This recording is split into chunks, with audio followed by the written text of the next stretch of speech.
আমাদের দেশে একাধিক বিবাহের ব্যাপারে বিরোধিতা করার জন্য কিছু কথাকে হাতিয়ার বানিয়ে নেওয়া হয়েছে। যেই কথাগুলি ইচ্ছায় অনিচ্ছায় ভুলবশত কিছু উলামায়ে কেরামের পক্ষ থেকে এসেছে, কিন্তু কথাগুলির যাচাই এবং বাছাই হওয়া দরকার। যেমন আমাদের দেশে একাধিক বিবাহের জন্য সবচেয়ে বড় যে বাধাটা সবাই সামনে তুলে ধরে সেটা হলো যে একাধিক বিবাহ করবেন ভালো কথা, কিন্তু ইনসাফ করতে পারবেন তো? কোরআনে কারিমে তো আল্লাহ তাআলা ইনসাফের শর্ত সাপেক্ষে একাধিক বিবাহের অনুমতি দিয়েছেন। এটা তো সঠিক কথা, কিন্তু এই সঠিক কথার পরে যা বলা হয় উদাহরণ হিসেবে এই কথাগুলি সঠিক নয়। যেমন একটা উদাহরণ দেওয়া হয়, আমার দাদা পীর আশরাফ আলী থানভী রহমতুল্লাহ আলাইহি, ওনার দুইজন স্ত্রী ছিলেন। ওনার দরবারে কেউ কোনো হাদিয়া পেশ করলে উনি দাড়ি পাল্লা দিয়ে মেপে দুই ঘরে সমান সমান দিয়ে ইনসাফ করতেন। একবার ওনার দরবারে দুটো তরমুজ আসলো এক সাইজের। তো মুরিদেরা মনে করলেন যে এবার ঠিক আছে, হুজুর দুই ঘরে দুই তরমুজ পাঠিয়ে দিবেন, ইনসাফ করবেন। কিন্তু হুজুর বললেন যে তরমুজের মিষ্টতায় বেশ কম হয়, সুতরাং লম্বা লম্বি করে দুইটি তরমুজই কাটা হোক, আর এই তরমুজের অর্ধেক আর ওই তরমুজ থেকে অর্ধেক অংশ নিয়ে দুই ঘরে পাঠিয়ে দেওয়া হোক, কারণ মিষ্টতায় বেশ কম হলে ইনসাফ হবে না। এই মাসে দেখলাম যে এটার সাথে আরেকটা কথা যোগ করা হয়েছে, যে ময়মনসিংহ থেকে থানভী রহমতুল্লাহের শিষ্য ফয়জুর রহমান রহমতুল্লাহ যখন থানভীর দরবারে গেলেন, তো ওনাকে একজন দুটো কুল বালিশ হাদিয়া দিয়ে দিল। তো থানভী রহমতুল্লাহ ওই দুটাকেও পাল্লায় উঠালেন, দেখলেন যে একটার ওজন কম একটার ওজন বেশি। পরে তিনি ছিদ্র করে তুলা বের করে আরেকটায় ছিদ্র করে তুলা ভরে দুটাকে সমান মাপ দিয়ে দুই বিবির ঘরে পাঠিয়ে দিলেন।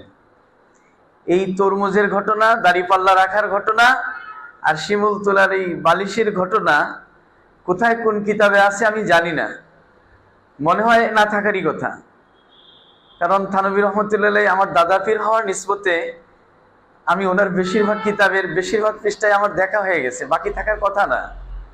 তারপরেও যিনারা পেয়েছেন, ওনারা যদি পেয়েও থাকেন, সচেতনতার সাথে পূর্ণ জ্ঞানের সাথে আমি এই কথার বিরোধিতা করি যে থানভী রহমতুল্লাহের মতো এত বড় একজন আলেম এত বড় ভুল করার কথা না।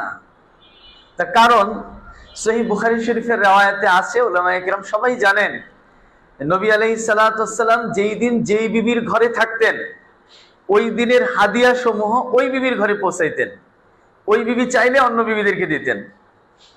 তো নবী সাল্লাল্লাহু আলাইহি ওয়াসাল্লামের দরবারে দাড়িপাল্লা ছিল এমন কথা কেউ বলতে পারবে না।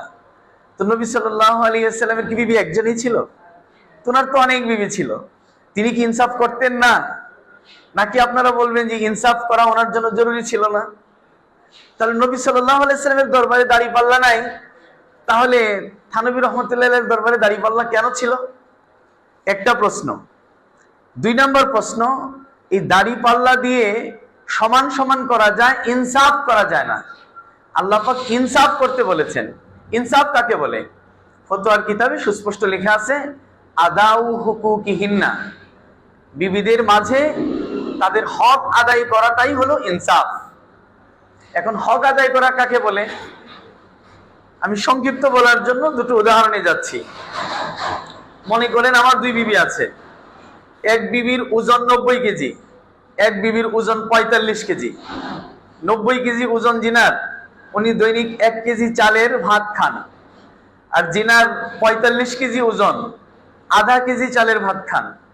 এখন আমি যদি ইনসাফ করতে গিয়ে দুইজনকে এক সমান দেই, মনে করেন উভয়কে 1 কেজি করে দিলাম, তাহলে একজন 1 কেজি খেয়ে শেষ হয়ে যাবে, আর অন্যজনের আধা কেজি প্রতিদিন জমবে, মাসে 15 কেজি জমে তিনি সচ্ছল হয়ে যাবেন।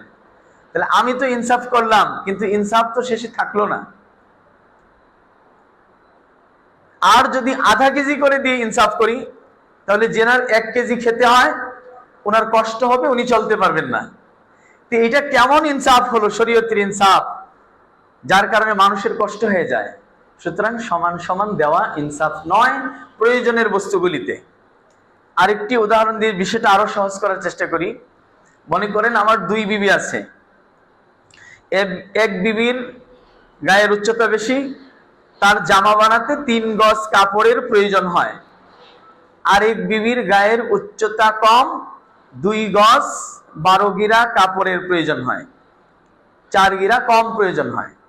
এখন আমি যদি দুইজনকে সমান কাপড় দেই, 3 গজ 3 গজ, তাহলে একজনের 4 গিরা কাপড় অপচয় হবে।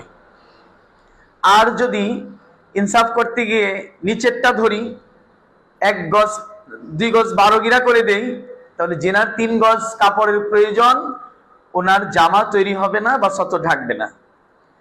টাকার ক্ষেত্রে ইনসাফ হলো। কিন্তু আপনারাই বলেন, 3 গজ কাপড় যে টাকা দিয়ে কিনলাম, 2 গজ 12 গিরা কাপড় এই টাকায় কিনলে কাপড়ের মান এক থাকবে না কাপড়ের মানটা আরো ভালো হবে? তাহলে দুইজনের কাপড়ের মান 2 রকম হয়ে গেল।